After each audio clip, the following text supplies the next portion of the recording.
Esta es una breve reseña biográfica de Evan Roberts.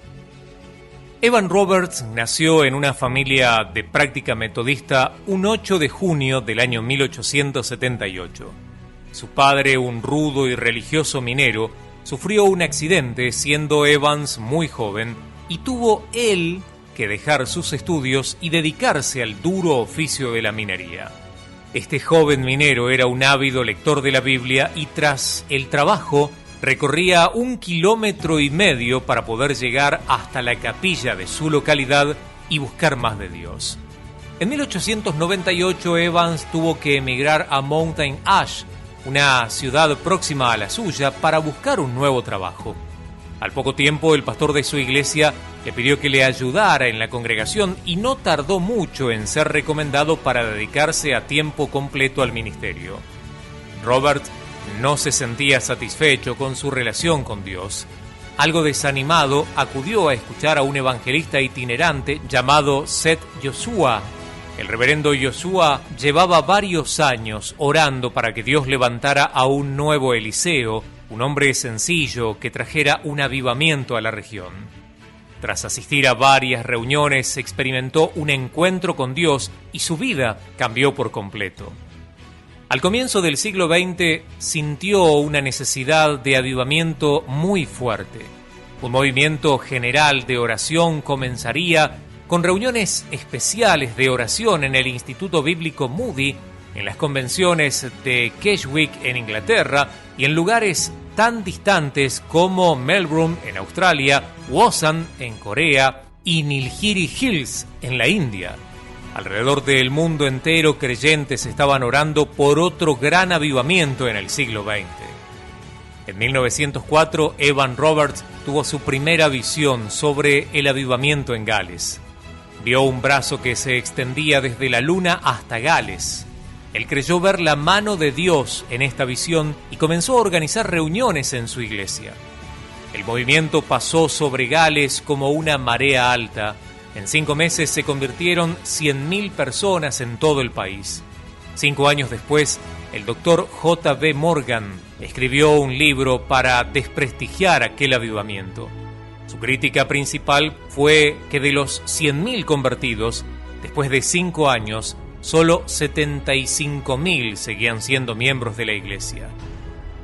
El impacto social fue asombroso. Por ejemplo, los jueces no tenían ningún caso que juzgar.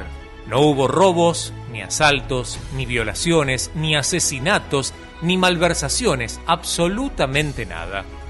En pocos meses su fama se extendió por todo Gales y centenares de personas acudían a sus reuniones. La prensa se enteró del fenómeno y envió a corresponsales para que contaran lo que pasaba en la pequeña iglesia galesa en donde él predicaba. Muchos mineros dejaron su ruda vida y comenzaron a asistir a los cultos.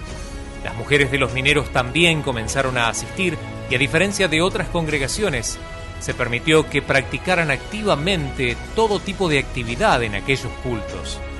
El nivel de la vida de los mineros cambió radicalmente. Muchos dejaron el alcohol y comenzaron a tratar mejor a sus hijos y a sus mujeres. En 1905 comenzaron a manifestarse algunas señales sobrenaturales que Roberts no sabía cómo explicar. Voces le hablaban de una situación espiritual de otras personas. La presión empezó a aumentar a su alrededor y no tardó en sufrir un colapso emocional debido al exceso de trabajo. Las crisis se repitieron en varias ocasiones y tuvo que suspender numerosos cultos. Las semillas de avivamiento se cultivaron siempre en los corazones de los humildes, y fue así con el gran avivamiento de Gales en 1904. Fue en un joven minero, Evan Roberts, que Dios impartió una visión ardiente por un avivamiento espiritual. Evan Roberts no tenía los dones de un gran intelecto, ni era un orador elocuente, pero tenía una pasión ardiente por Jesús. Mientras otros jóvenes estaban paseando en sus veleros en la bahía, el joven Evans asistía fielmente a las reuniones de oración. Día y noche sin cesar oraba, lloraba y suspiraba por un gran avivamiento espiritual. Él escribió: por 10 u 11 años había orado por avivamiento.